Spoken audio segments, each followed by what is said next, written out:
மனசை வச்சுக்கிட்டு ஒண்ணுமே பண்ண முடியாது மேடம். பைசா வேணும்.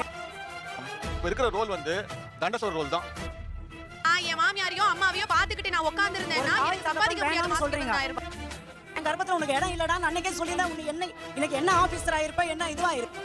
சத்தியமா நம்ப மாட்டீங்க. என் ப்ரொவிஷன் 7500 ரூபாய். என் வீட்டுக்காரர் என்னமா அப்படினாரு. தெரியாதுப்பா நீயே பாத்துக்க. நாளைக்கு இந்த ப்ரோகிராம் டெலிகாஸ்ட் ஆகி உங்களை 4 பேர் கேள்வி கேக்குறாங்களா? கேக்குறவங்க நான் பதில் சொல்றேன். வீட்டுல பெரியவங்களை வச்சு பாக்குறது கவனிச்சுக்கிறதுங்கிறது எவ்வளவு சிரமமான விஷயமாக இருக்கு. சார் கேக்குறல சொல்லுங்க. ப்ராப்ளம் பேரண்ட்ஸ்க்கு ஒரு ரூம் தேவையா இருக்கு, கிட்ஸுக்கு ஒரு ரூம் தேவையா இருக்கு. தேர்ட் பர்சன் ஃபாதரோ மதரோ இருக்கும்போது அவங்களால மார்க்கா சொல்லு. தேர்ட் பர்சன் ஃபாதரோ மதரோ என்னாச்சு? சும்மா தேர்ட் பர்சன் தான் அப்பா அம்மாவும். இல்ல நிச்சயமா இப்போ வந்து ரியாலிட்டி.